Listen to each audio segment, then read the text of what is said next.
Boa noite a todos, sejam todos bem-vindos ao nosso webinar sobre o hidrogênio de baixo carbono, perspectivas de mercado para a siderurgia brasileira.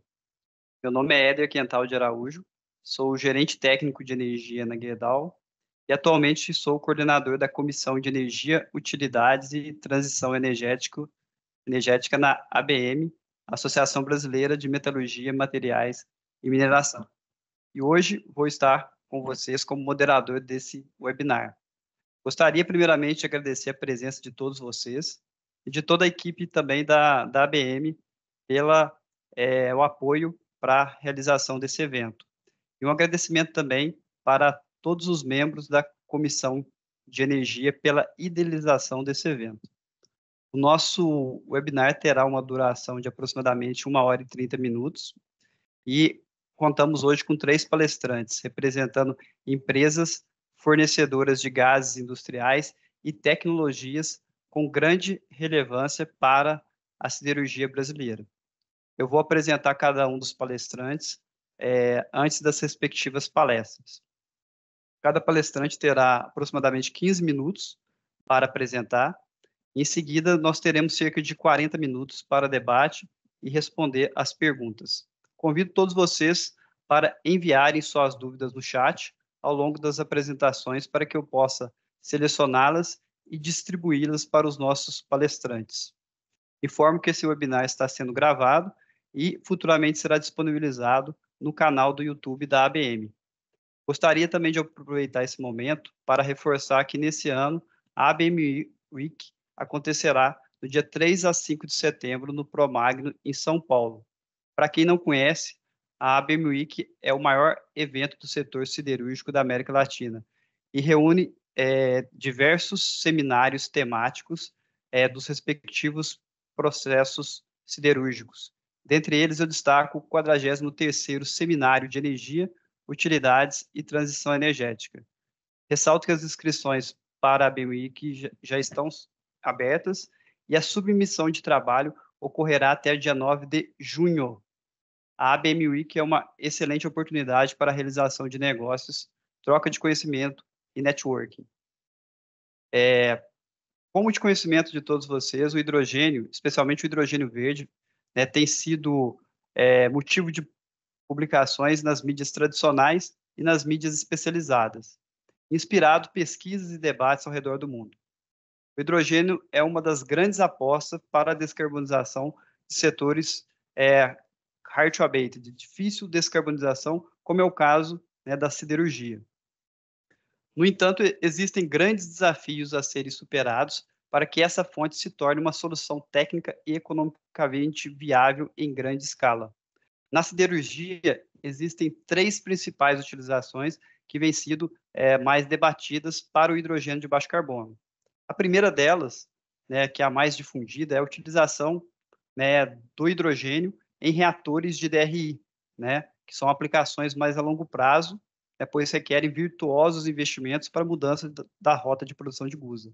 A segunda aplicação, que também vem sendo bastante discutida, é a injeção do hidrogênio em altos fornos, que é uma aplicação de médio prazo, porque também requer investimentos para adequação do sistema de injeção dos altos fornos. E uma terceira aplicação que tem sido um pouco menos discutida, que é a aplicação do hidrogênio para substituir o gás natural na matriz de gases combustíveis, principalmente das usinas integradas a coque. Uma vez que os processos como fornos de aquecimento, regeneradores e caldeiras já trabalham com mistura de gases combustíveis ou com multicombustíveis e tem uma certa facilidade em absorver esse hidrogênio, seja misturado com gás de coqueria, gás de aciaria, gás de alto forno ou gás natural, em determinadas quantidades e proporções. É claro, se houver disponibilidade e viabilidade financeira. Bom, então o objetivo desse webinar é a gente fazer aqui uma atualização e uma discussão sobre, não se limitando a, as tecnologias mais promissoras de produção do hidrogênio de baixo carbono, perspectivas de preço e demanda para o Brasil, a competitividade do hidrogênio frente ao gás natural, e desafios logísticos de infraestrutura para o mercado do hidrogênio. Sem mais delongas, Eu gostaria de convidar a nossa primeira palestrante da noite, a Mariana Quartas. A Mariana tem formação em engenharia ambiental e é gerente de desenvolvimento de negócios da Air Liquide Brasil, responsável pelo desenvolvimento sustentável de negócios dos setores metalúrgico, químico e óleo e gás, bem como negócios da transição energética de outros setores. Mariana, primeiramente, obrigado por ter aceitado o convite. Você tem 15 minutos para a sua apresentação, faltando 5 minutos, eu vou fazer uma breve interrupção para lembrar do tempo.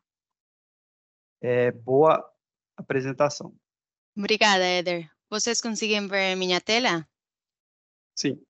Perfeito. Então, boa noite para todos. Como o Eder falou, eu sou a Mariana Quartas e eu sou a gerente de desenvolvimento de negócios para a Air Liquide Brasil. Muito obrigada pela ABM pelo convite e a todos vocês por estar aqui nesta apresentação. Eu vou estar apresentando, como o Eder falou, um pouco a descarbonização no setor siderúrgico. Começando pela Air Liquide, a Air Liquide é um líder mundial em gases, tecnologias e serviços para a indústria e a saúde. Hoje estamos presentes em mais de 72 países e temos mais de 4 milhões de clientes e pacientes. E deste slide, o que eu mais gosto de apresentar é o último, decisões de investimento. Essas decisões de investimento, 50% delas vão ser destinadas a projetos de transição energética, onde podem ser projetos de eficiência energética até investimentos em hidrogênio. A Air Liquide tem como objetivo ser carbono neutral até 2050 e para isso temos várias etapas e vários processos. A primeira estratégia é a estratégia do grupo que se chama Advance. É uma estratégia até 2025, onde temos 4 pilares e um pilar é a descarbonização do planeta. Na descarbonização do planeta temos 2 pontos. O primeiro é como vamos descarbonizar os nossos ativos e o segundo é como vamos trabalhar em conjunto com nossos clientes para conseguir ajudar eles a descarbonizar suas indústrias, para finalmente conseguir a neutralidade de carbono em 2050. Todo esto vai ser através do investimento em hidrogênio, onde a Air Liquide vai investir mais de 8 bilhões de euros até 2035, tendo também 3 gigawatts de eletrólise instalados. A Air Liquide tem mais de 60 anos no desenvolvimento de hidrogênio no mundo, onde estamos nas diferentes, desde a produção até toda a cadeia de suprimentos e na aplicação também do hidrogênio. Temos aproximadamente 2.000 quilômetros de redes de distribuição de hidrogênio, principalmente nos Estados Unidos, na Europa e na Ásia, e trabalhamos com diferentes segmentos do mercado. Como o Eder falou um pouco, o hidrogênio tem muitas rotas para ser produzido. Normalmente nós temos uma linha de negócios que é de engenharia e construção, onde desenvolvemos nossas próprias tecnologias.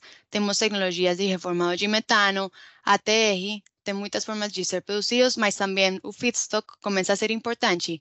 Aqui o feedstock hoje normalmente é gás natural, mas podemos começar a trocar ele por outros combustíveis que tenham menor conteúdo de carbono. Outra forma de fazer ele é através da eletrólise, que como algo que gostaria de ressaltar é a parceria que nós temos com a Siemens Energy, onde estamos desenvolvendo eletrolisadores de grande escala. E esperamos ter eles para começar em 2025. O modelo de negócios que a Air Liquide tem para esse tipo de negócios que são de alto investimento é um modelo over defense, onde nós temos uma experiência operacional que vai garantizar para vocês a confiabilidade do fornecimento e sempre vai ter um foco em segurança através de nosso expertise com contratos a longo prazo. E agora sim, entrando um pouco mais na palestra e no tema do webinar, não sei, eu acho que todos aqui conhecem, mas a indústria siderúrgica tem uma alta participação em emissões globais de CO2, é aproximadamente 8%. E, mais ou menos, tem 1,9 toneladas de CO2 por cada tonelada de aço produzida. Esta vai depender muito do tipo, da forma de produção do aço. Então, no mundo, a gente tem 70% de produção pelo alto forno e 30% pelo EAF, que é Electric Arc Furnace.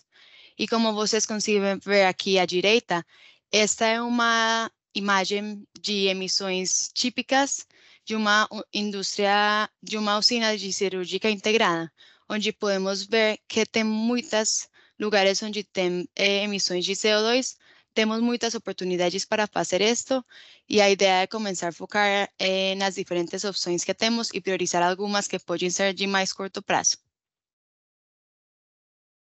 Algumas outras alternativas para os fabricantes de aço, aqui vai depender muito, como falei, do tipo de produção que a indústria tem. Então, por exemplo, a gente tem duas opções, principalmente. Uma é descarbonizar, ter um menor conteúdo de carbono nas fontes, e a outra é, usando as mesmas fontes, conseguir fazer a captura desse CO2. Então, em verde, vocês vão ver um pouco essa parte de como poderíamos ter reduzir o conteúdo de CO ou CO2 em nossas fontes. Por exemplo, substituindo o carbono pelo gás natural, pelo biomassa, pelo hidrogênio, biometano. Outras pode ser, por exemplo, se a usina é de Electric Arc Furnace, começar a usar energias renováveis, começar a reciclar ainda mais. Ou, como o Eder falou, um pouco investir em DRI. Esse seria o objetivo final, ter DRI, mas sabemos e conhecemos que um investimento muito alto. A outra forma de de reduzir as emissões vai ser o sequestro do carbono e também a valorização deles. Então, por exemplo, a gente pode começar a fazer, através da valorização do carbono, podemos começar a ter aplicações de EOR, que é Enhanced Oil Recovery, é usado na indústria de oil and gas. Podemos fazer metanol, etanol, syngas. Aqui é como podemos usar esse carbono que é produzido em outras aplicações. Também no final falam de CCS, Carbon Capture and Storage. Essa é uma solução muito interessante também que estamos vendo que está sendo feita na Europa e é uma das que vemos, uma solução que vemos a curto prazo. Outros exemplos, entrando mais nesta parte de altos fornos, e falando da redução de carbono, a gente fala das conversões ou das injeções e as misturas de hidrogênios. Então, aqui é algo que podemos fazer hoje e que não precisa de nenhuma modificação. E esse é um ponto muito importante, mas que também tem um limite técnico. Então, por exemplo, para o blast furnace, para o alto forno, quando a gente mistura hidrogênio, podemos misturar hidrogênio até 30 quilos de hidrogênio por tonelada de metal. E isso vai ter uma redução de 10% das emissões. Mas se fazemos algum investimento adicional, por exemplo, logrando ter um top grass recycle, a gente poderia ter até 40% de redução de emissões. Então, aqui esta é uma solução que nós vemos como uma solução a médio prazo, principalmente porque o custo de H2 é muito alto no momento. O custo de H2 é alto pelos custos de eletrolisadores e também pelo custo de gás natural no Brasil. Outras opções, o DRI, este já teria implicações de um alto investimento, mas temos o mesmo ponto do alto custo do hidrogênio. E aqui na injeção seria mais ou menos 55, 60 quilos de hidrogênio por cada tonelada de metal. E temos outra tecnologia que está sendo desenvolvida que se chama Hisarna. Essa Hisarna é uma tecnologia que é feita com carbono e oxigênio, onde não é usado hidrogênio, mas precisa 100% captura de carbono para conseguir ter essa redução de emissão. Essa tecnologia está em fase de piloto e tem um baixo TRL. Aqui, quando a gente fala, nós falamos muito dos preços aos que queremos chegar, os preços de hidrogênio. Então, por exemplo, para a Europa, o preço target é 2,5 euros por quilo. E para o Brasil, fazendo os mesmos cálculos, a gente chega num preço de 2,3 euros por quilo, tendo em conta que o preço de gás natural do Brasil é o dobro da Europa e não temos hoje, até hoje, imposto ao carbono. E por último, um exemplo aqui que eu queria trazer para vocês é a solução de Stilano, que a gente tem onde conseguimos fazer uma injeção e depois as emissões são divididas entre CO e CO2, conseguindo ter uma produção de etanol. Este é um projeto que já temos na Europa e tem sido bastante interessante. Agora, um ponto importante, falando do custo de H2. De acordo com o Conselho Mundial de Hidrogênio, o custo nivelado de produção de H2 hoje está entre 4,5 e 6,5, dependendo pode mudar dependendo da fonte inicial de produção do tipo. E a ideia, as projeções, é que descem até 2,5 ou 4 para $4 por quilo até 2030. Então, por isso a gente, quando fala de hidrogênio, achamos que é uma solução a mediano prazo e, além disso, não vai reduzir todas as emissões que temos na indústria. A outra solução, aqui rapidamente para compartilhar com vocês, é a captura de carbono. A Air Liquide tem uma tecnologia para CCUS que se chama CryoCap e temos uma específica para a indústria do aço. E este desenvolvimento é um desenvolvimento que é uma tecnologia madura, onde já tem mais de 15 anos no mercado e temos alguns projetos em específico, onde estamos trabalhando em conjunto com empresas de aço. Aqui algumas são para a produção de outras coisas, outras capturas and storage, como são estas últimas. E o que estamos fazendo é através do serviço, a Air Liquide tem algo que se chama Carbon Capture as a Service, e através deste serviço a gente está tentando criar sinergias entre empresas produtoras, fazendo a captura do CO2 e sequestrando ele no subsolo. Para concluir, a indústria siderúrgica é uma indústria de hard to abate, onde vai ser um pouco difícil reduzir as emissões, mas a Air Liquide está comprometida com o plano de Advance para trabalhar em conjunto com vocês para reduzir elas. Principalmente na indústria com o EAF, o que podem fazer é realmente trocar pela energia de baixo em carbono, energia renovável. Aqui vai depender muito a disponibilidade e qualidade da sucata. Agora, falando do Blast Furnace, como eu falei, a gente tem para trabalhar o Blast Furnace, o alto forno, com H2 e com captura de carbono. Hoje, o H2 baixo em carbono vai depender muito de subsídios governamentais e políticas públicas, como está sendo na Europa. Na Europa funciona porque tem muitos subsídios. Hoje é mais econômico capturar e armazenar CO2 emitido por um alto forno que fazer a injeção de H2, mas nós achamos que em 2030 poderia começar a ser também mais interessante a produção de H2 como algumas fontes novas, como eletrólise, tendo em conta a redução do CAPEX.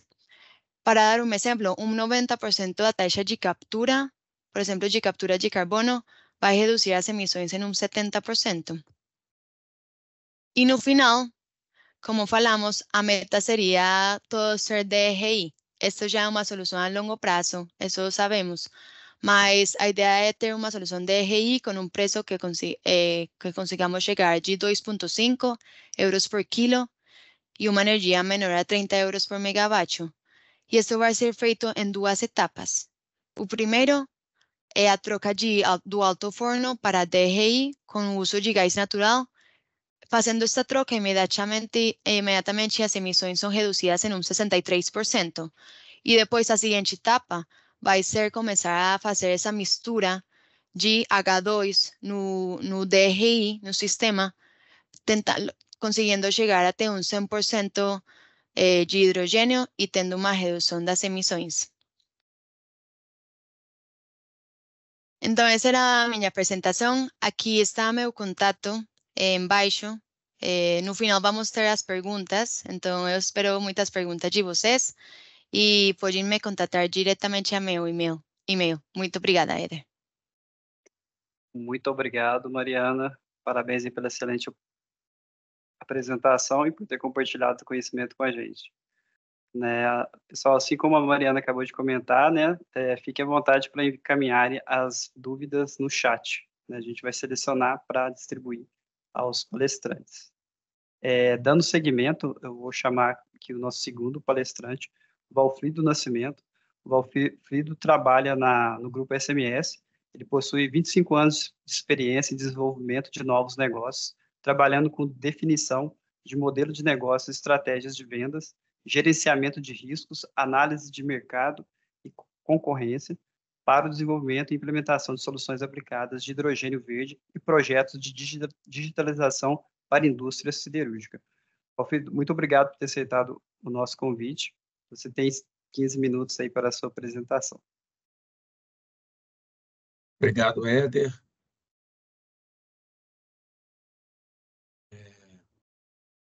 Primeiramente, um prazer e uma honra poder encontrar com vocês todos aqui hoje à noite. Agradeço a BM pelo convite, pela confiança no nosso trabalho. Tomara que seja uma oportunidade para a gente compartilhar o nosso conhecimento e as expectativas nesse segmento que tem se transformado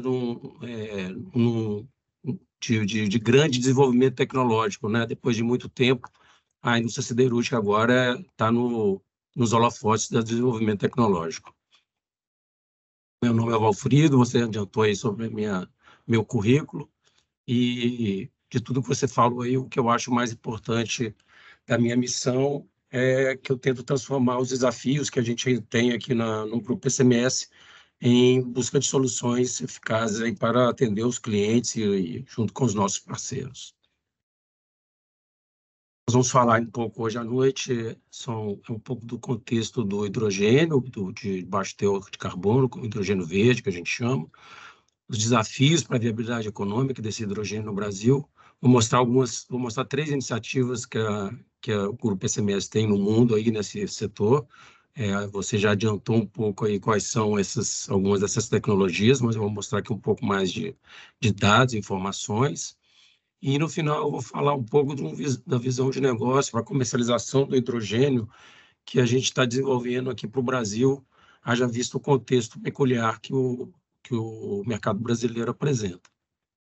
Então, estamos falando de 7, 8% de emissões globais da siderurgia, e que o hidrogênio seria um vetor para descarbonizar 40% da produção global, se a gente conseguisse utilizá-lo na sua plenitude.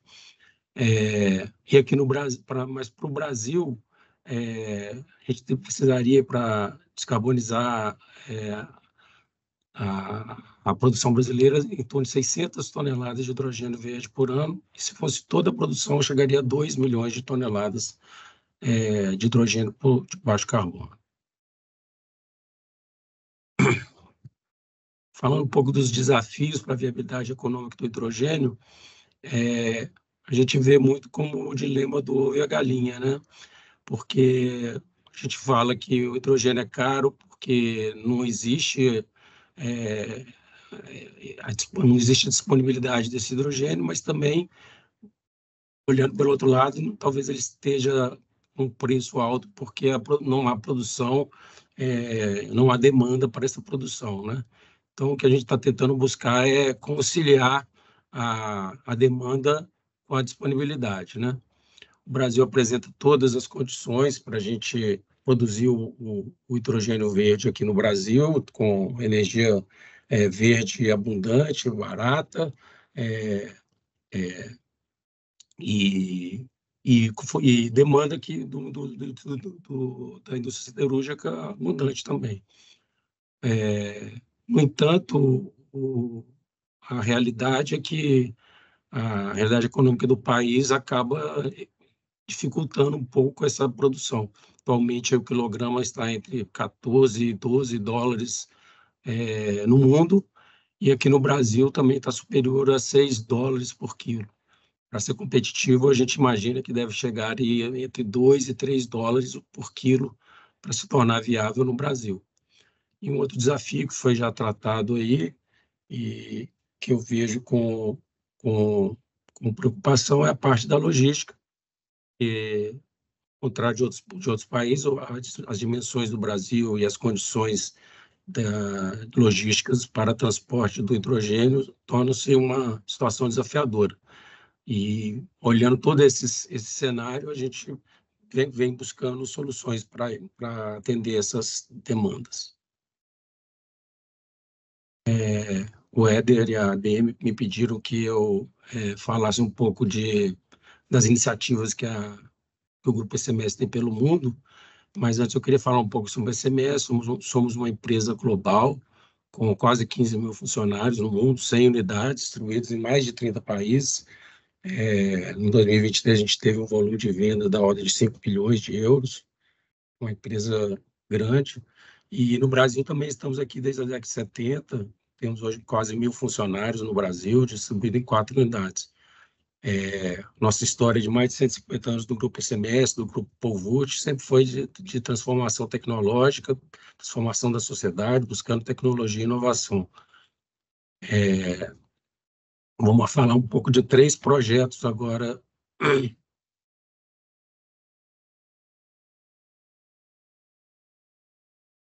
Falar de 3 projetos que estamos desenvolvendo no mundo, nessa rota da descarbonização da indústria siderúrgica. São projetos que mostram hoje o que será o futuro, né?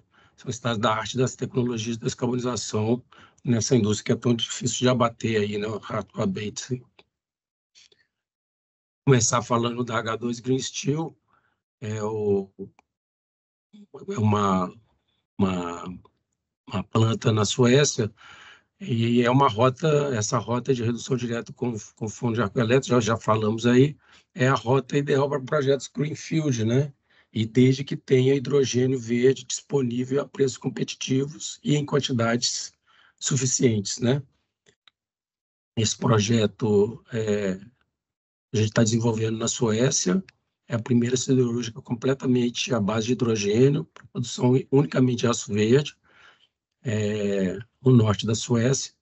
Planejamento da primeira fase dela de produção para 2025, começando com 2,5 milhões de toneladas por ano, e depois fazendo um scale-up para 5 milhões de toneladas anos. O Grupo ECMS forneceu todos os equipamentos, desde a serraria até todas as linhas de produtos acabados, né? Então, desde a planta de redução Midrex, todos os fornos de elétricos, a planta de lingotamento, todos os equipamentos, toda essa planta siderúrgica é fornecimento do Grupo ECMS para H2 Green Steel.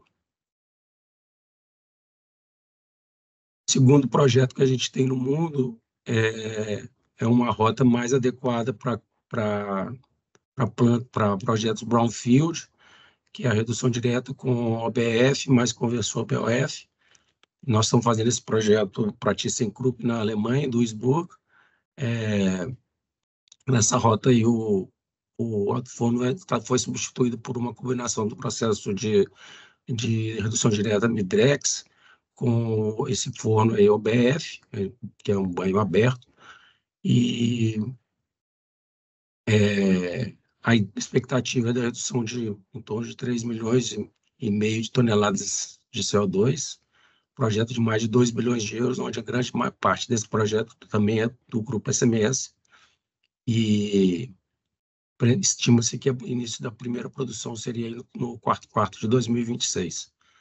Então, toda a cadeia de produção desse projeto, desde o descarregamento até o carro torpedo na descarga do ferro Gusa, é fornecimento também do Grupo ECMS.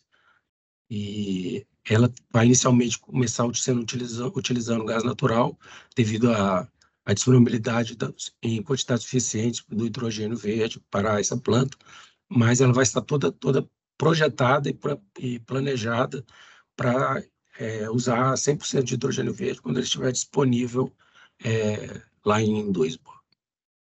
Valfrido, desculpa a interrupção, só para avisar que faltando 5 minutos. Ok.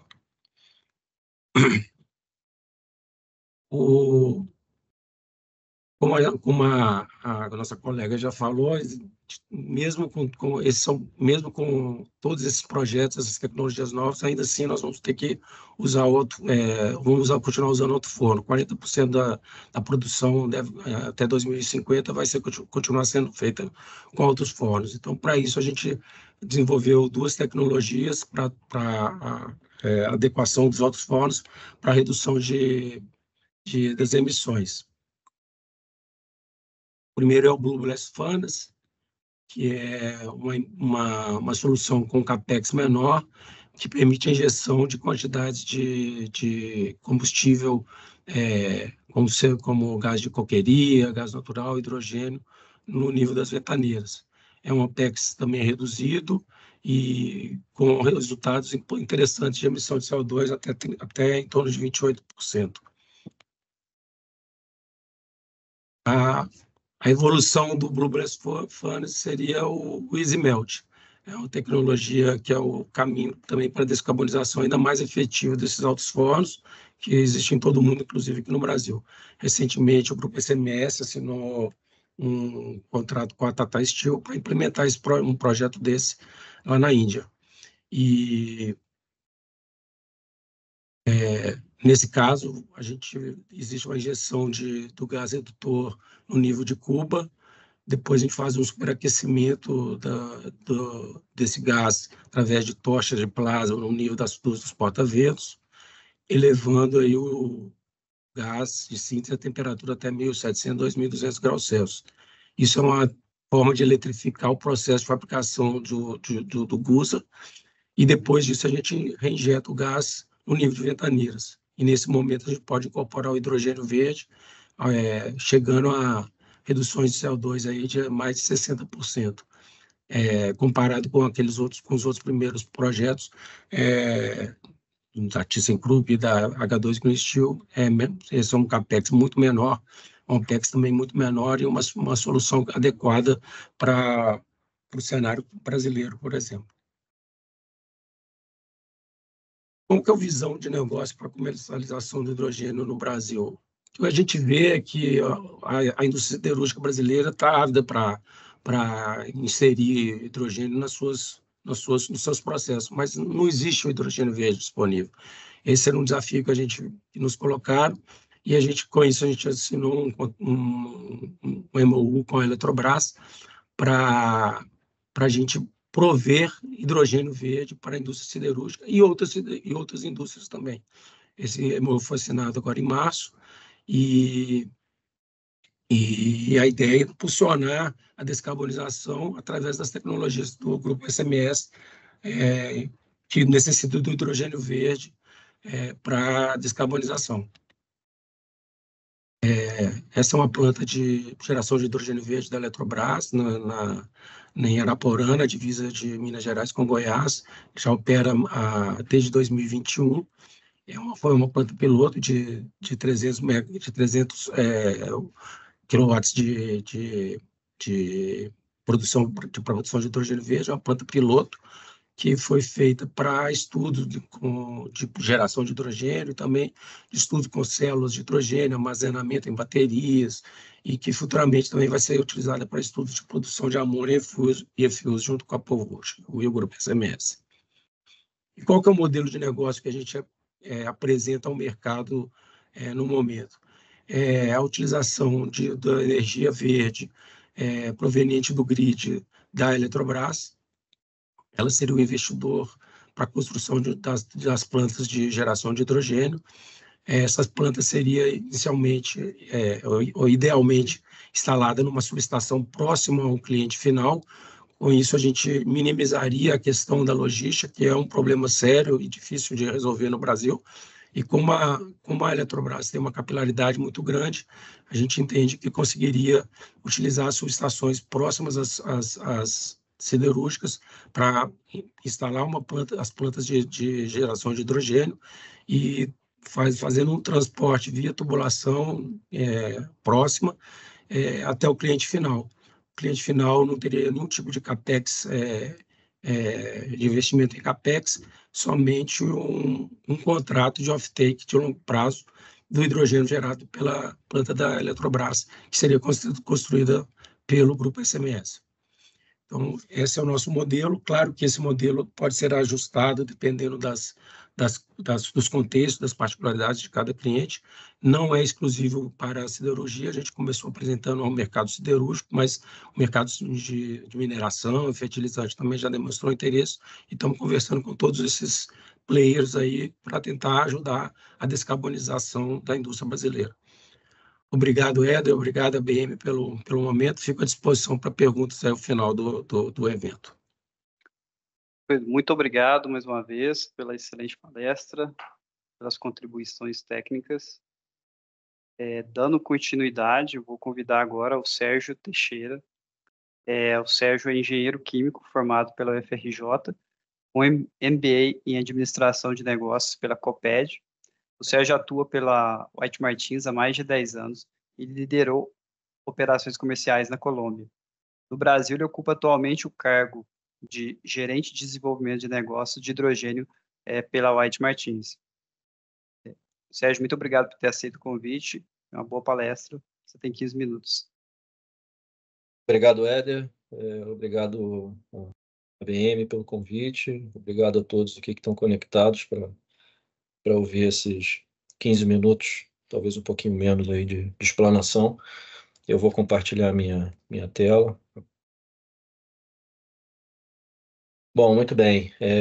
Eu queria primeiro falar um pouquinho da White Martins, né, e da Linde. Eu acho que é importante a gente colocar nosso posicionamento, de que maneira que a gente se coloca frente ao mercado, frente ao mundo, né?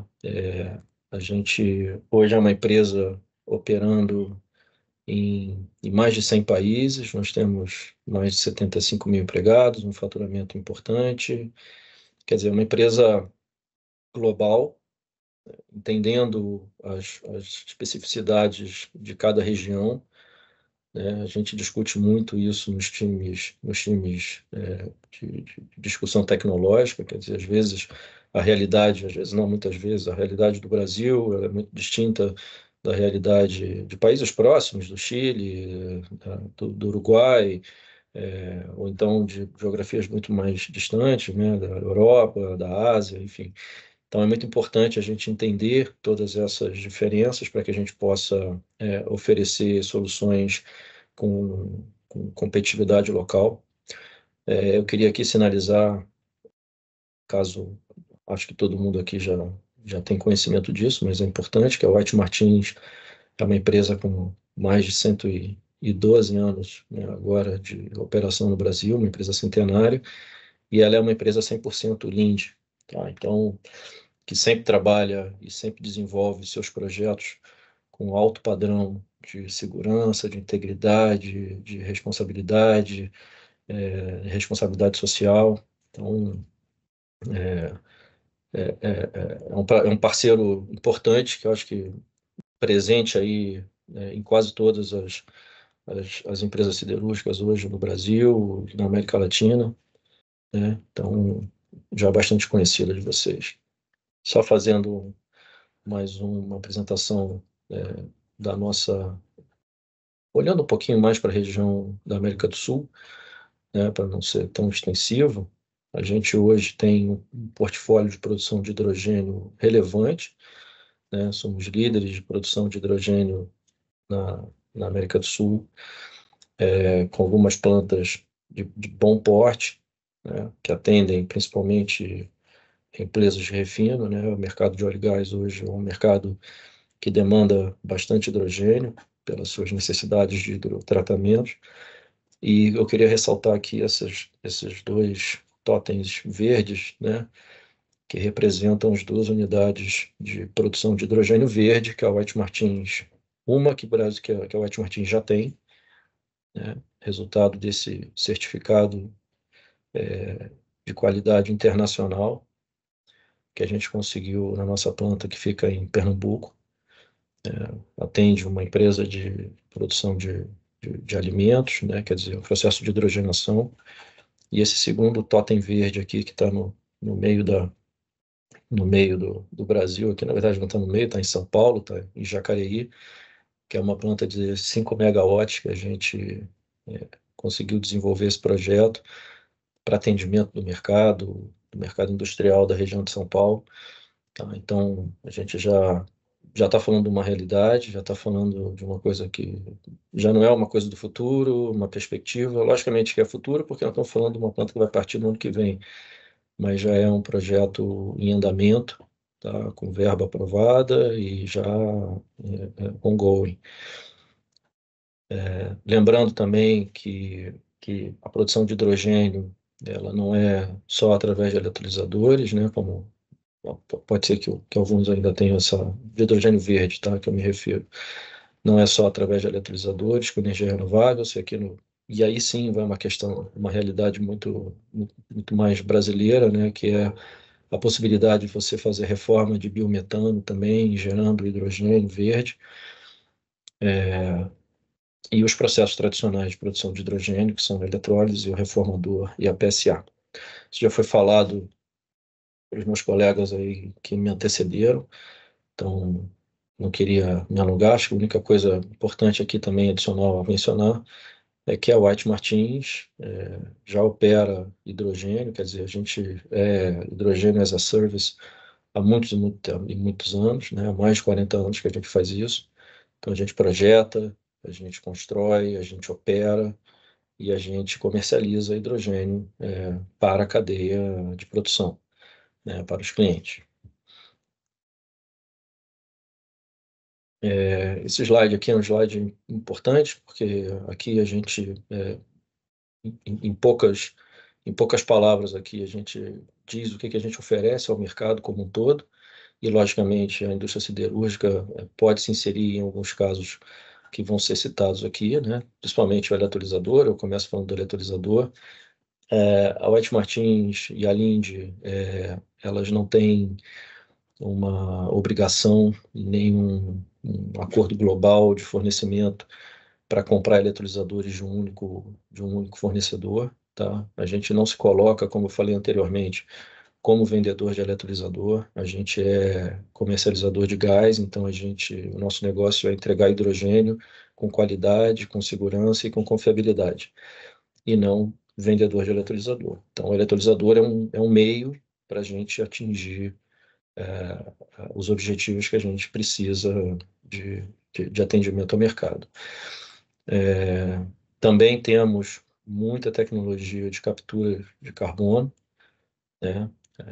Logicamente que isso pode ser integrado com o storage, né? A White não é especialista na parte geológica e de reservatórios, então a gente tem parcerias com algumas empresas para oferecer a solução completa, né? Então, caso a opção de uma determinada siderúrgica seja a captura de CO2, como foi mencionado aí pelos colegas anteriores, né? Quer dizer, de fato, é uma possibilidade real, né, de você atingir seus objetivos de descarbonização com esse tipo de tecnologia.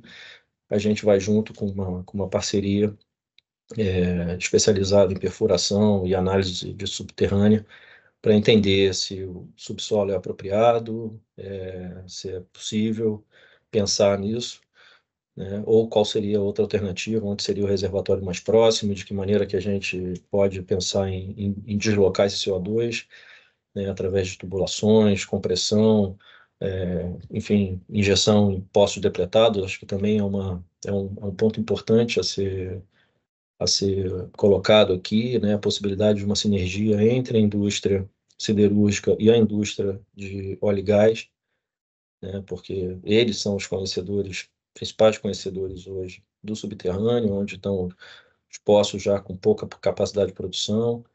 Então, eu acho que é muito importante explorar essa sinergia, tá, entre segmentos. A terceira linha aqui de produtos e tecnologias que a gente oferece é para reformadores, né? Reformadores tanto de gás natural fóssil como ou de biometano, tá? Na verdade, não muda muito o equipamento, só o que muda é o resultado final, o produto que sai do reformador. Uma quarta linha de produtos é a produção de derivados de hidrogênio, quer dizer, para você, hoje o mundo discute isso largamente, né? Que o hidrogênio é um produto que viaja pouco, né? Ele é muito custoso você deslocar hidrogênio de um ponto para outro. Então, o que todo mundo tem verificado aí é a possibilidade de transformar o hidrogênio em alguns carriers ou então e combustíveis para que você possa dar mais viabilidade na comercialização global dele. Então, a amônia aparece como um fortíssimo candidato para que você utilize o hidrogênio verde na produção de amônia verde. O metanol também é um outro candidato, principalmente para a produção enfim, para a indústria que se aproxima aí, o novo bunkering, né, provavelmente abastecimento de navios de longo curso, de viagens internacionais, pode ser não, será, né?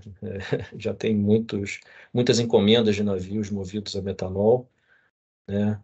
Os grandes embarcadores hoje já tratam isso como uma realidade, né? Já buscam, eventualmente, alguns contratos de compra de metanol, então, isso eu já considero como uma realidade. A outra forma de dar destino ao hidrogênio é através da produção de SAF, né, que é o querosene de aviação sustentável, né? A gente, hoje mesmo participei de um encontro aqui no Rio sobre hidrogênio, teve um painel especial sobre SAF, quer dizer, as empresas, regulamentos internacionais, em breve exigirão que um percentual do abastecimento dos voos seja com querosene de aviação sustentável. Então, a gente tem que se preparar para isso. Tem muitas rotas, né, de produção de SAF. Você tem uma rota que vem a partir do álcool, pode ser metanol ou etanol. Você tem uma rota que vem a partir do biorefino, né, quer dizer, dos óleos vegetais. Tem uma rota também a partir de gás de síntese, né, que é o Fischer-Tropsch. Enfim, então, tem algumas rotas que começam a aparecer como principais, né, e mais viáveis para que você consiga produzir esse produto que certamente terá mercado também a partir de 2027, 2028, que é quando o CORSIA, que é o organismo internacional, começa a definir. Estou falando isso porque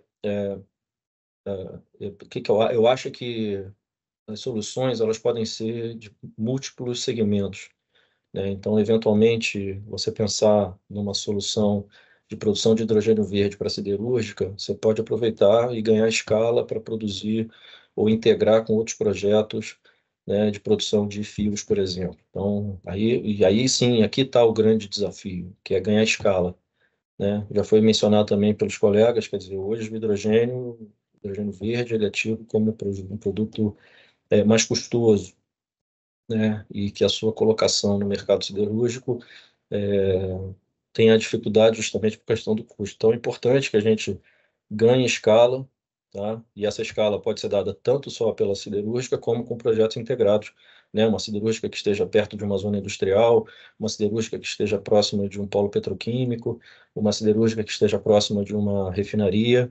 Então, são coisas que a gente pode começar a imaginar e desenhar para que você ganhe escala e atinja a competitividade do produto. Sérgio, desculpa a interrupção, falta exatamente uns 3 minutos aí para a sua conclusão. Não, vou terminando já. Liquefadores, né? Quer dizer, a Linde também tem tecnologia em liquefadores, é a maior produtora de liquefador de hidrogênio do mundo. Então, isso ainda não é uma realidade no Brasil, mas a gente entende que a partir de 2030 possa se tornar uma realidade.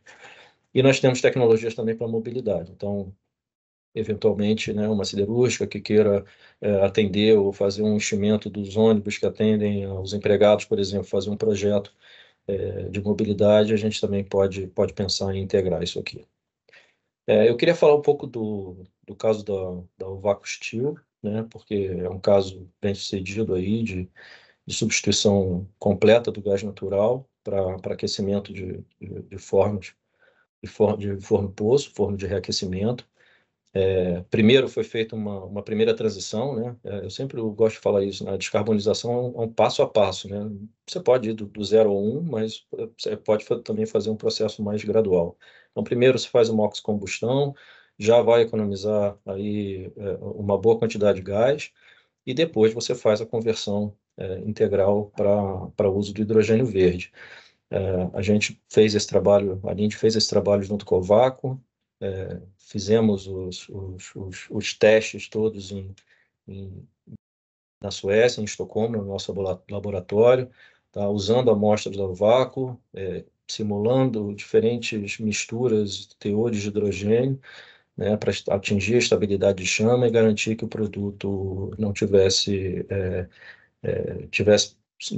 problemas de qualidade. Tá?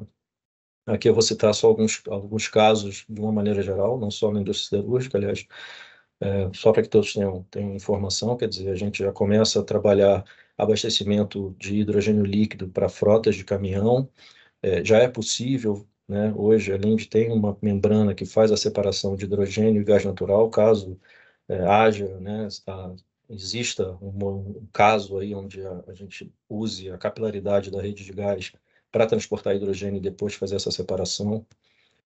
A Linde hoje tem o maior eletrolisador PEM, né, que vai ser um projeto que está sendo conduzido lá nos Estados Unidos, na Niagara Falls. Aqui são casos brasileiros, 2 já mencionados, que é a planta de Jacareí e o certificado, e esse aqui que é o abastecimento do Mirai aqui no Brasil, em Sorocaba, que é nosso também. E é isso, essa é a minha apresentação, agora eu aguardo aí as perguntas. Sérgio, muito obrigado, parabéns aí pela palestra, pelas contribuições. Vou pedir para que todos os palestrantes agora abram suas câmeras, a gente vai começar as rodadas de perguntas. Nesse momento eu não vou conseguir ver as perguntas que vão chegar, a gente recebeu bastante, né, daquelas perguntas que a gente não conseguiu responder hoje, a gente vai encaminhar para os palestrantes e depois disponibiliza para vocês por e-mail, ok? Começando aqui, eu tenho uma pergunta minha, né? Eu vou encaminhar primeiro para o Sérgio, que acabou de apresentar, mas essa pergunta eu deixo aberta também para a Mariana e para o Valfrido, se quiserem complementar. É um item que não foi falado, mas a produção do hidrogênio, especialmente o verde, né? Ela é intensiva em energia elétrica e em água doce. A gente ouve falar muito da questão da energia elétrica, mas pouco se fala da água. E muitos estados brasileiros já sofrem ou sofrerão nas próximas décadas com escassez hídrica. Minha pergunta é, teremos água doce suficiente para a produção de hidrogênio em todas as regiões ou vai ser um limitador da produção de hidrogênio verde? Excelente pergunta, Éder. A gente entende que, logicamente, se você estiver próximo ao mar, você não tem esse problema, porque você consegue agregar tecnologia de dessalinização. Se você estiver próximo de algum centro urbano grande, entendemos também que não será um problema, porque você pode fazer o reuso da água. Então, projetos integrados com a municipalidade, né, para reaproveitamento da água que hoje é rejeitada, isso vai trazer uma boa quantidade de água disponível para que você possa usar nos seus projetos. Eventualmente, um projeto muito deslocado de centros urbanos ou do mar, esse pode ser uma questão a ser abordada, com certeza. Obrigado. Mariana e Valfrido, se quiserem comentar. Então, vou passar para a próxima. Eu não acho que seja um grande limitador, na maioria dos casos, não. Normalmente a indústria é bem posicionada, é bem provida normalmente de abastecimento. As quantidades, no primeiro momento, não são tão críticas para início de produção em escalas menores, como deveremos começar. Eu Acredito que os projetos iniciais serão de menor escala e modulares e escaláveis. Então, para isso, eu acho que a demanda de água não é tão significante. Eu não tenho aqui agora de cabeça os valores, os números, mas eu lembro que não é, em todos os levantamentos e estudos de conceito que fizemos, não era uma questão tão relevante. E quando você vislumbra em longo prazo, quando aí sim nós teremos grandes quantidades necessárias, aí sim a gente tem tempo de criar uma solução de abastecimento, se for o caso, de casos que não tenham a disponibilidade necessária. Eu não vejo como um grande problema, não. Obrigado. Pergunta aqui, parabéns, Mariana, pela apresentação. Qual a expectativa da Air Liquide para o mercado de hidrogênio no Brasil, uma vez que ainda não contamos com programas de subsídios e incentivos através de políticas públicas desta tecnologia na indústria brasileira? Pergunta do Ronaldo. Obrigada, Ronaldo, pela sua pergunta. As expectativas da Air Liquide são principalmente começar com projetos de escala mais ou menos 10, 20 megas, que a gente consiga realmente ter uma viabilidade econômica. Porque na Europa a gente está fazendo projetos de 100 megas, 200, mas são coisas que lá podem existir porque tem subsídios.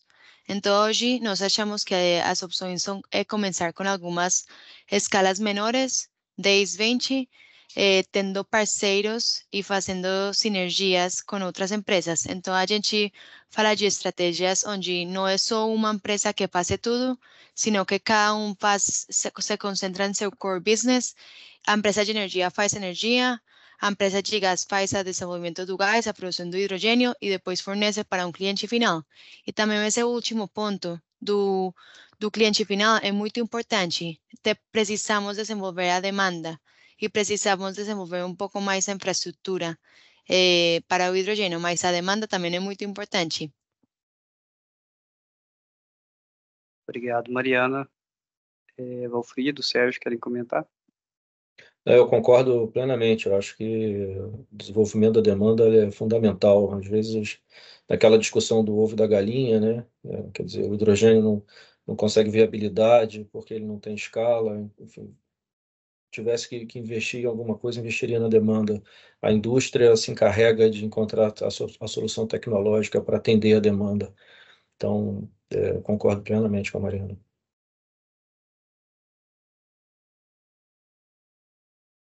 Ok. Tem uma pergunta aqui sobre a questão da competitividade do hidrogênio, né? Uma pergunta do Eduardo Moraes. O custo aproximado hoje do gás natural do Brasil é em torno de 16 dólares por milhão de BTU, né? E a referência que ele tem aqui do hidrogênio verde em torno de 68 dólares por milhão de BTU.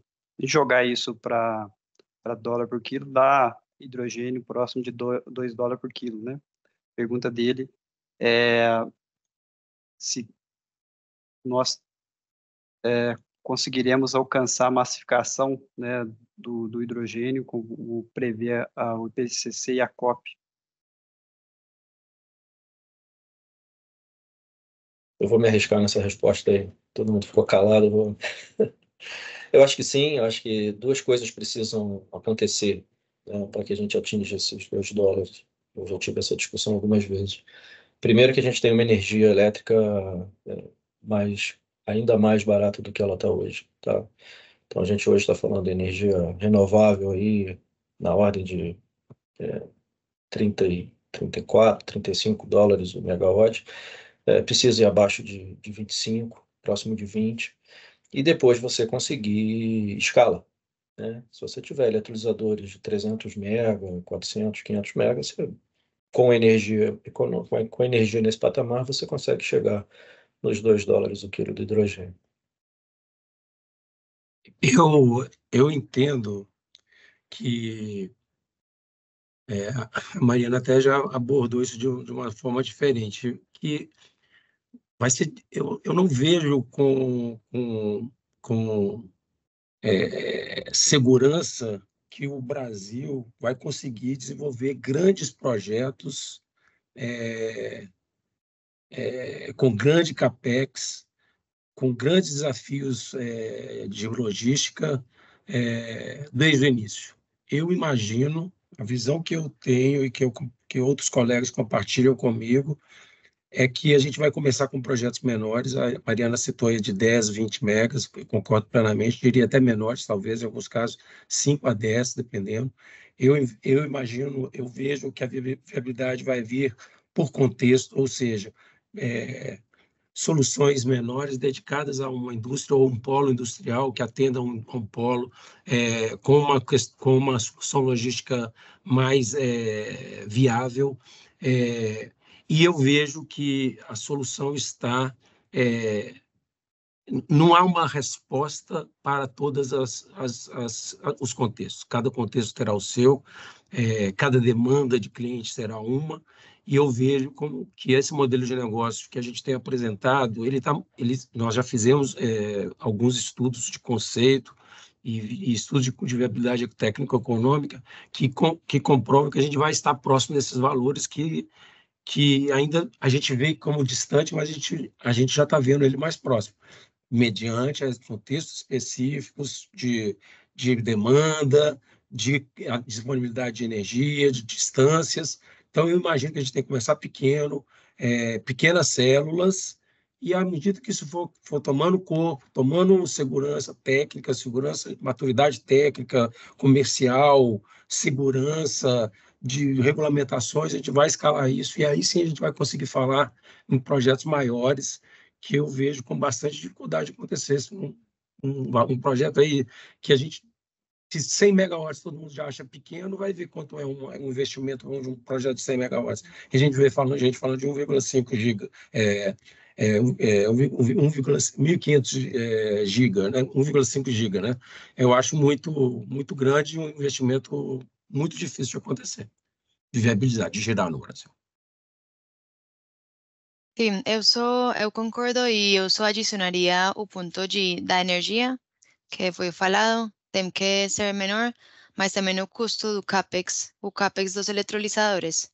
Então, estão sendo desenvolvidas não muitas tecnologias, mas muitos eletrolizadores, e com esto em alguns anos, realmente o CAPEX vai cair, e isso vai ser muito importante para o preço final do H2.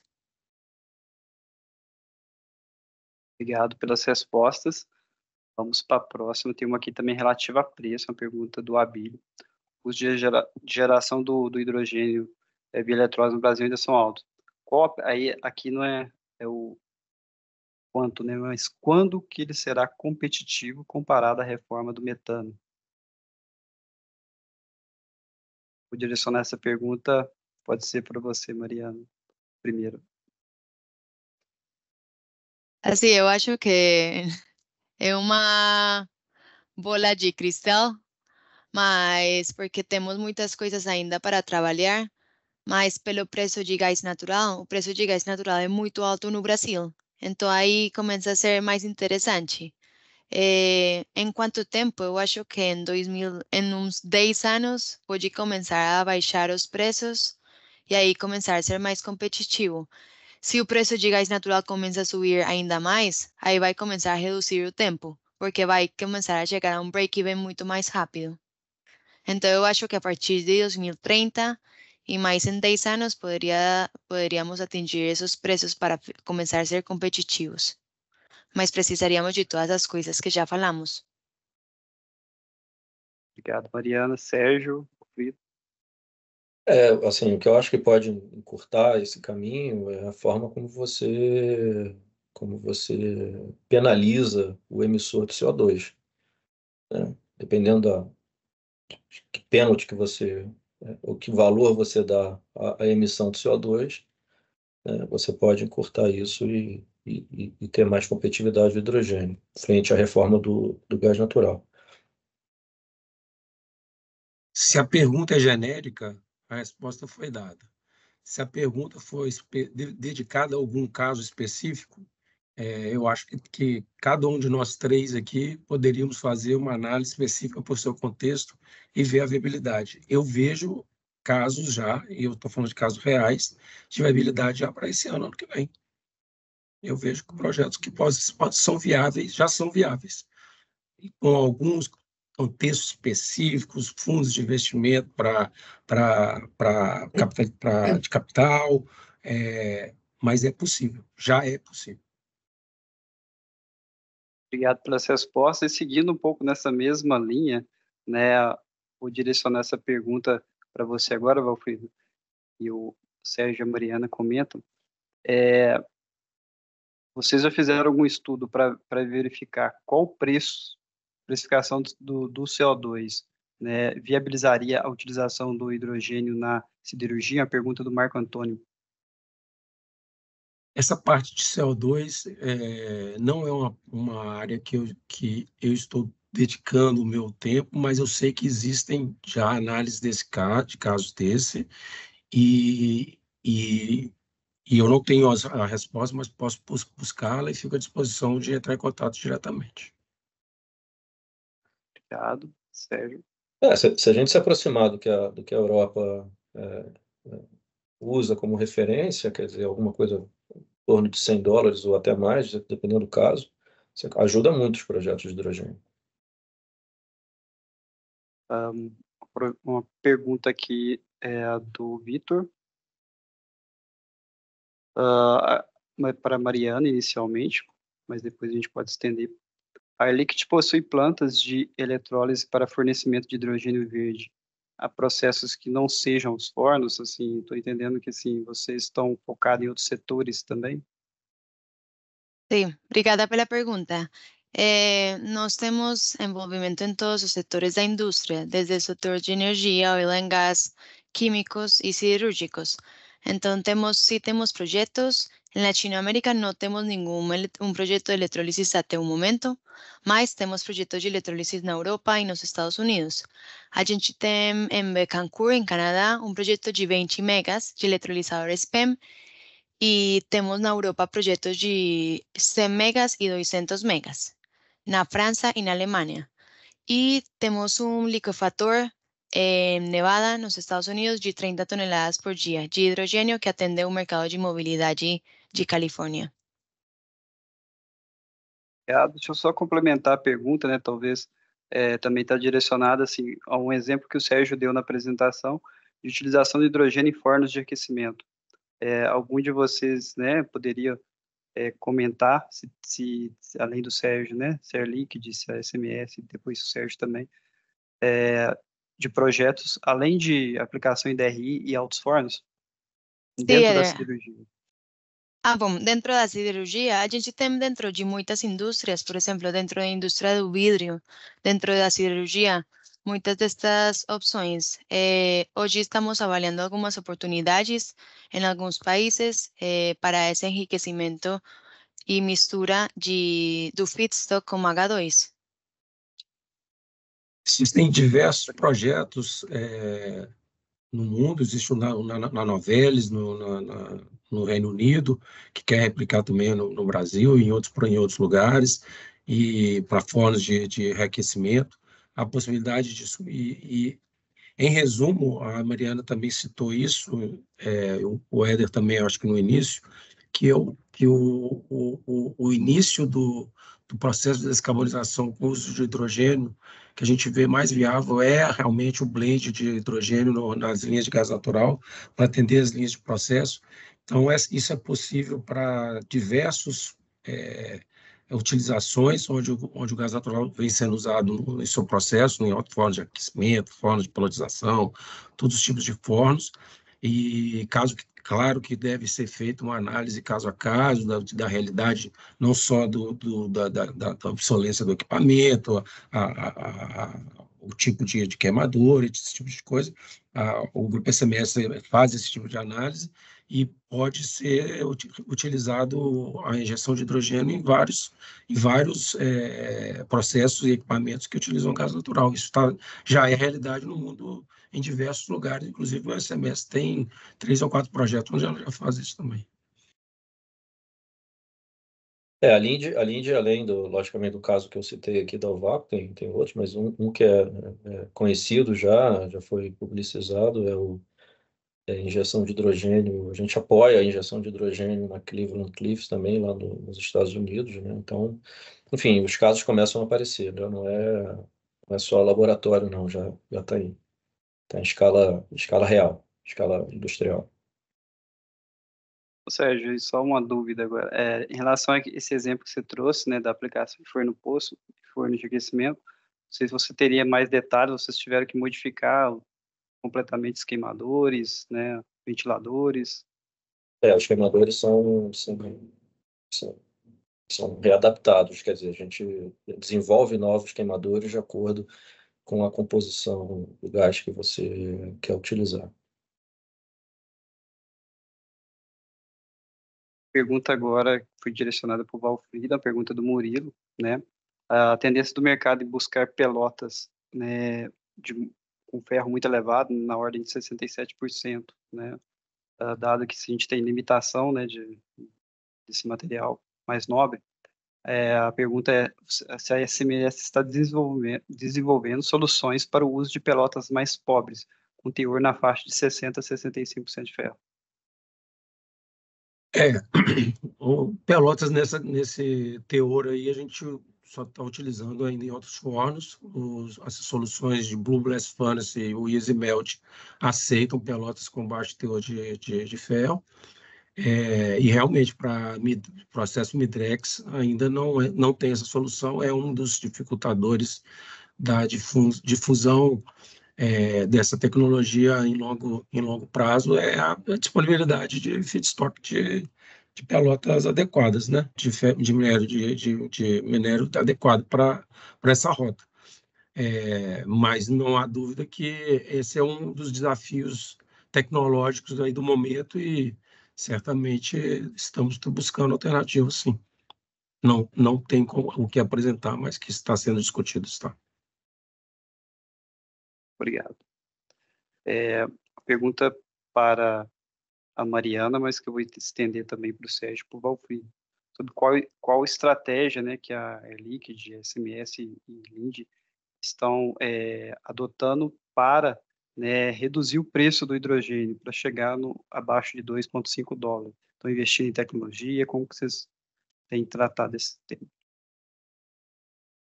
Eu vou começar, mas acho que todos vamos ter que falar aqui. Nós, primeiro, fazendo parcerias, mas parcerias que não tem que ser desse jeito sempre. Eu falo parcerias como uma empresa de energia para algum projeto, para tentar encontrar entre todos um melhor preço. Esse é um ponto. O segundo ponto é nós, como a parceria que temos com alguns produtores de eletrolisadores, como a Siemens, nós não temos que trabalhar sempre com a Siemens, mas para eletrolizadoras a grande escala estamos investindo nesta Gigafactory que vamos ter na Alemanha para realmente ter benefícios em temas de tempos e também em temas de desenvolvimento para ter melhores custos no processo. Então, eu acho que essas duas coisas são muito importantes e como falamos, tentar avaliar as aplicações na demanda para realmente entender qual é a melhor sinergia que podemos ter com o cliente. Eu acho que seriam esses pontos. Roubou minha resposta, né? Porque é muito parecido. A gente também tem participação acionária na Sunfire, que é uma dos linhas de frente aí no desenvolvimento de tecnologias de eletrolisadores no mundo. Também não temos obrigação de utilizar de todos os projetos, pelo contrário, a gente tem até utilizado mais outros tipos de eletrolisadores do que os próprios da Sunfire, por motivos diversos.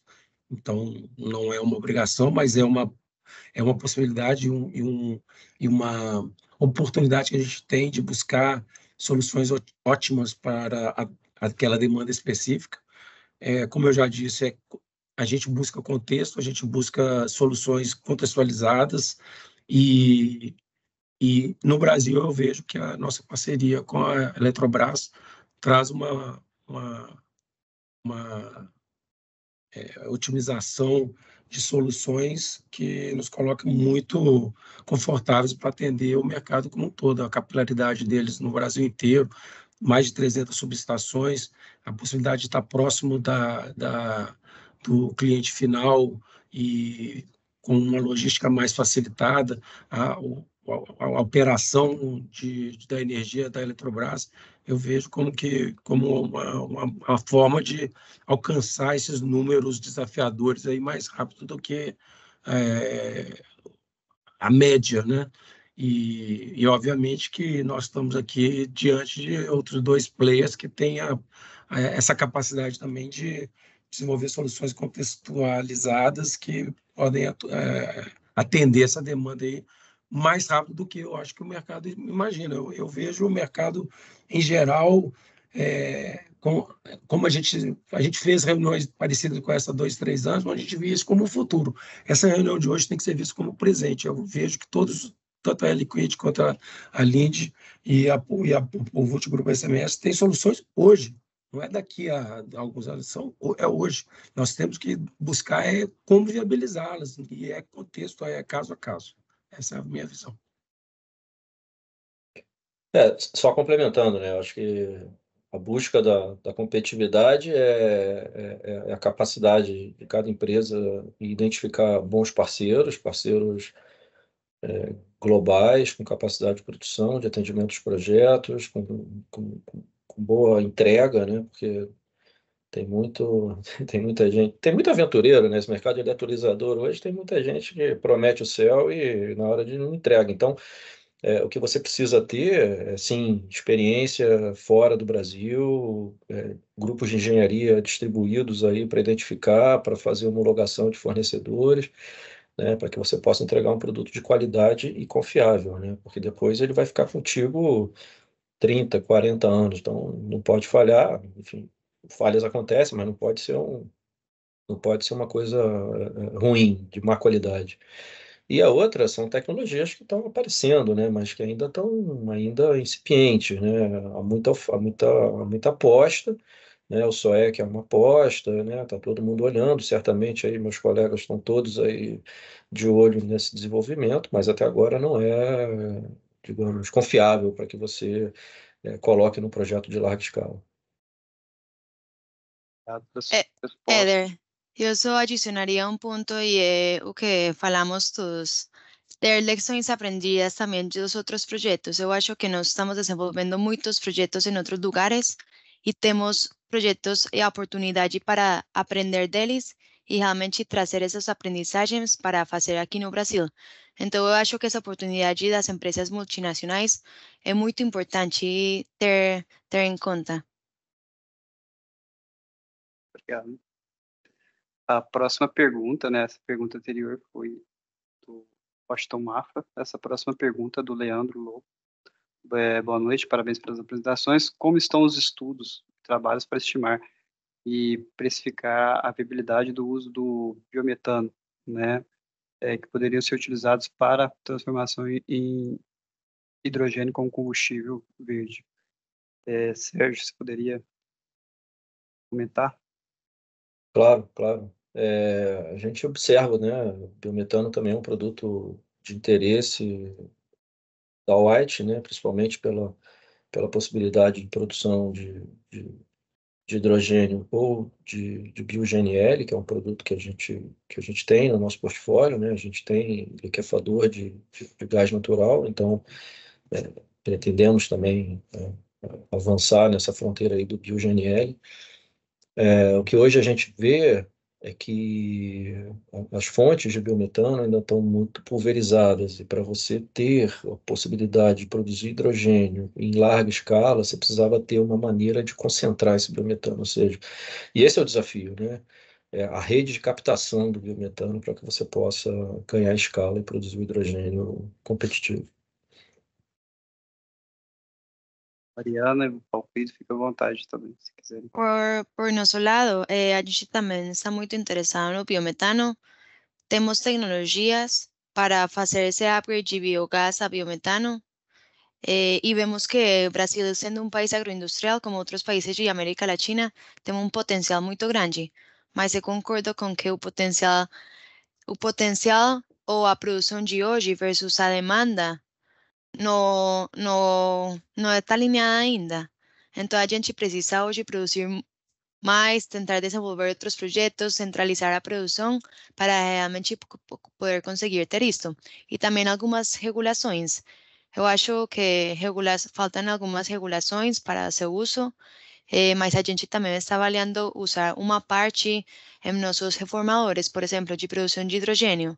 Então, sí estamos hablando de biometano y hoy el biometano tiene un precio mayor a gas natural, mas también está con las tecnologías que están siendo desenvolvidas. Achamos que en los próximos años va a ficar un precio a un mismo precio y va a ficar ainda más competitivo y podría ser una solución más a corto prazo. Obrigado. Vamos para a próxima. A pergunta agora é direcionada à regulamentação. Pergunta do Pedro. Parabéns pelas apresentações. Gostaria de perguntar a todos os palestrantes a opinião sobre o projeto de lei, o PL 2308, que atualmente se encontra no Senado, do Plano Nacional de Hidrogênio do Ministério de Minas e Energia. O desenvolvimento dessas políticas terá capacidade de impulsionar a oferta e a demanda de hidrogênio no Brasil? Poderia ser adicionado a esses planos para um sinal correto? Que poderia ser adicionado a esse plano para um sinal correto aos investidores? Vamos começar aí com o Valfrido. Eu acho que esse plano que está sendo discutido no Congresso atualmente está muito bem estruturado, bem apoiado pela Associação Brasileira de Hidrogênio e da Eólica também.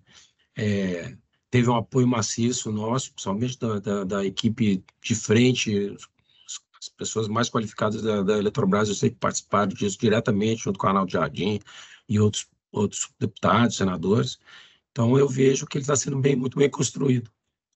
Claro que merece ajustes, provavelmente não terá comentários, sempre tem essas dificuldades, mas eu vi, até onde o que eu acompanhei, uma construção bem estruturada desse plano, e eu acho que vai ser benéfico para o mercado, sim. Mariana, quiser comentar?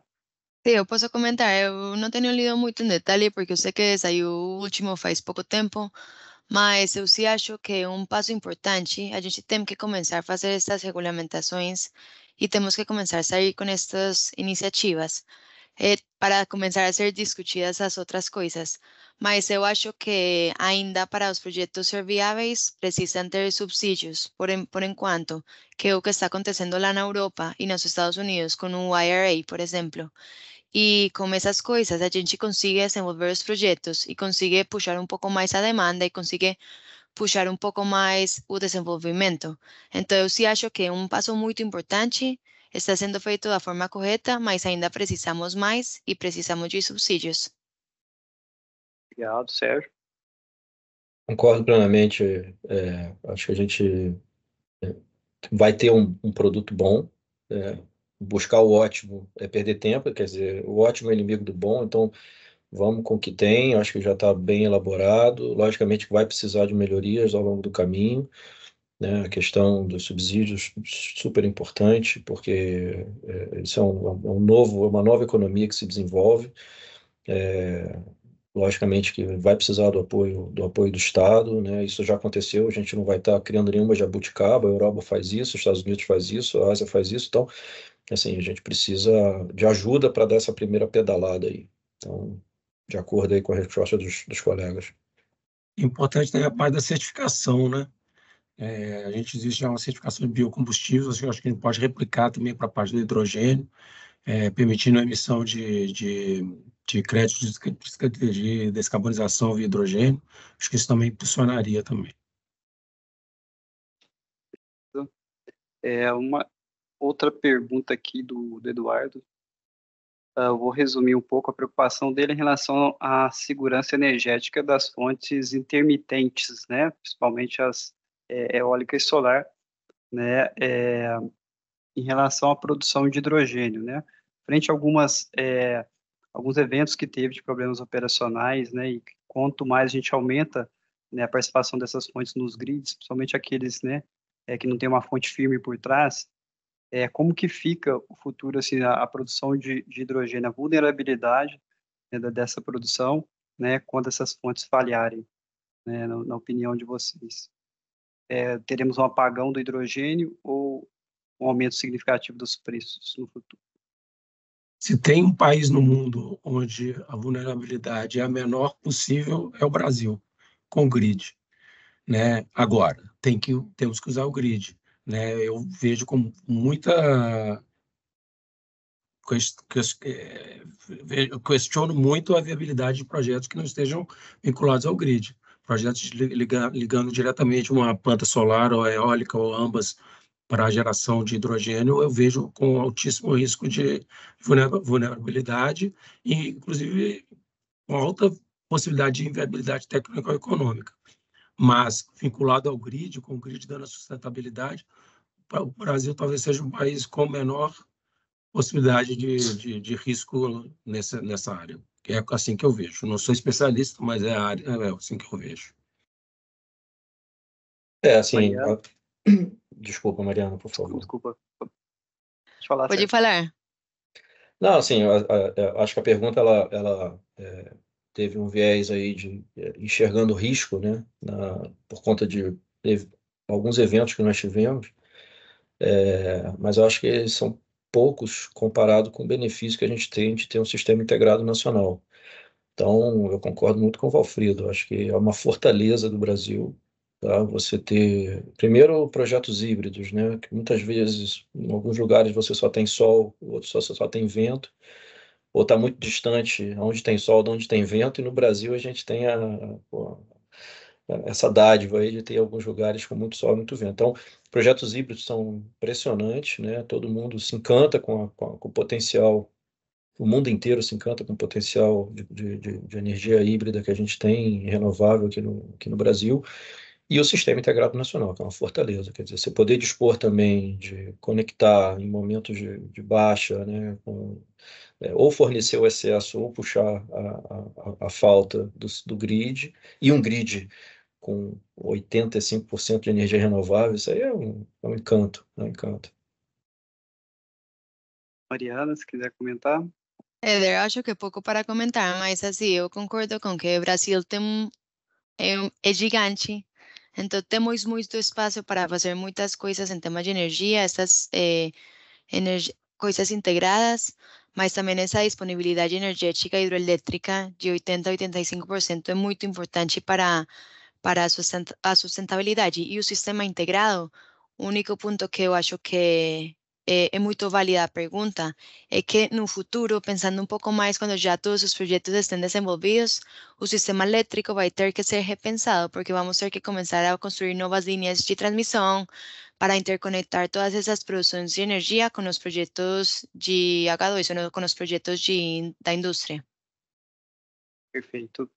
Pessoal, para a gente encerrar, tem mais uma pergunta aqui. Desculpe se não vamos conseguir passar todas, né? Eu posso ter pulado uma ou outra, mas eu acho que a maioria a gente respondeu. Se ficou alguma, eu vou encaminhar para os palestrantes, mas vamos aqui para a última pergunta, da Márcia, referente vou passar essa primeiro para o Sérgio. O uso do hidrogênio no aquecimento do aço não altera as propriedades mecânicas? Não altera. A gente fez esse teste lá no vácuo extensivamente, não teve nenhuma alteração no produto final. A resposta é essa. O que tem que ser avaliado é o processo em si, quais os eventuais efeitos que podem ter ali. Então, você pode fazer uma avaliação caso a caso, mas os estudos mostram que o blend é perfeitamente seguro e não é um grande problema, não. Utilizando queimadores adequados, utilizando todas as questões de segurança adequada, análise de processo, muda um pouquinho as condições de temperatura de chama e tal, mas é um ajuste de processo que precisa ser feito e é perfeitamente viável e possível, e já não é que é possível, já foi feito, né? Já vem sendo feito, então é perfeitamente viável. Pessoal, então, antes de passar a palavra para o fechamento do Leal, gostaria de agradecer, né, a todos presentes nesse evento de hoje, em especial a todos vocês palestrantes que aceitaram o nosso convite, se prepararam e contribuíram e compartilharam muito conhecimento aqui. Né? Muito obrigado. Novamente, obrigado a toda a Comissão de Energia também pela realização desse evento, a ABM sempre se preocupando né, com o desenvolvimento e novas tecnologias aí do setor siderúrgico e também o foco aí na descarbonização. Passo a palavra para o fechamento do Leal. Boa noite para vocês, palestrantes. Éder, muito obrigado pela sua condução. Perfeito, você já está candidato para próximas condições do nosso webinar, né? O Sérgio, Valfrido, Mariana, muito obrigado pela palestra de vocês. Eu já passei por muitas mudanças dentro da siderurgia, né? E essa agora é muito disruptiva, né? Então, segunda-feira, nós tivemos no Ministério do Desenvolvimento, Indústria e Comércio, organizado por eles, um workshop sobre descarbonização do aço. Eles fizeram da química, de cimento, de outros produtos, mas do aço na nossa área aqui, com a participação do secretário do MEDIC, gerente do Clima e Energia, e tinha o pessoal diretor do BNDES participando. Então, quando a gente fala, às vezes, de financiamento e fundo de investimento também, o governo está preocupado e buscando alternativa. E todas as empresas, inclusive associadas da BM, participaram e tiveram seu tempo para falar o que eles estão fazendo. Quer dizer, então, o webinar de hoje, acho que vai ajudar muito as pessoas que estão tratando disso dentro das usinas, né? Os fornecedores de gás, de equipamentos. Então, isso aqui está na veia direto da gente, né? Eu agradeço mais uma vez à Comissão, né, de Energia, que cada dia está ficando mais pesado o cargo de vocês aqui, porque esse tema vai estar sendo bastante discutido. Nossa diretoria de produção aí, que está coordenando esse tema, com a Miriam ajudando aí por trás, nos ajudando, e eu vejo que acho que nós vamos ter que... Esse acho que é o primeiro de alguns que nós vamos fazer, viu, Éder? Nós vamos continuar, e vamos continuar contando com Aito Martins, Liquide, Paul Wurt e o Grupo SMS, que são associados nossos, e que a gente vê que nós estamos cumprindo o nosso papel, que é de difusão de conhecimento e trazer mais conteúdo aqui para o nosso grupo, né? Nós estamos organizando um curso que nós vamos fornecer um curso de descarbonização para o pessoal do Ministério de Indústria e Comércio, e o BNDES, hora que sofra, nós também queremos participar.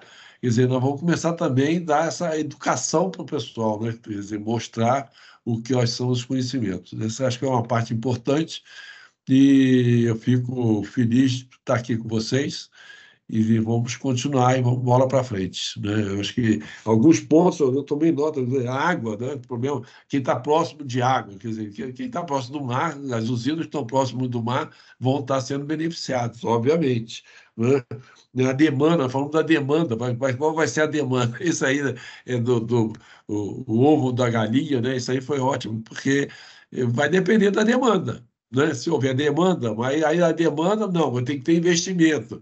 Então, a equação não é fácil. Tem muitas variáveis aí, a equação não vai ser fácil para organizar, não. Mas vocês são bastante competentes, acho que estão bem entregues aqui na nossa área. Muito obrigado mais uma vez, eu agradeço a vocês. Um número importante, nós tivemos 125 participantes, né? Agora, no momento, já não está mais, mas nós tivemos no pico aqui 125 participantes, que é um número bastante significativo, e muita gente aqui que a gente conhece que está preocupado com essa área aqui. Desde a área de mineração, tem pessoal da área de mineração, aglomeração, e das usinas também participando. Então, isso aí é importante. Muito obrigado mais uma vez, e estamos aqui, fico muito feliz de estar aqui com vocês. Muito obrigado. Mais importante que a quantidade é a qualidade do público presente aqui, de Sim. altíssimo nível, né? Muito. Além da também. quantidade, né, Valfrido? Além da quantidade, o pessoal de alto nível aqui. Exatamente. E até ex-professor meu aqui participando. Qualificado. Agradeço ao Éder, agradeço a Mir pela organização também. Obrigado, gente. Foi muito bom. Muito obrigado por vocês A aí. Miriam aí também, e pegando o gancho aí, Leal, o próximo que nós vamos fazer será de captura de carbono Vamos fazer. desse tema. Já tem data? Já tem data? Vamos programar. Muito obrigado por vocês aí. Um abraço. Obrigado a todos. Tchau, tchau. Obrigada, tchau, tchau. Obrigado.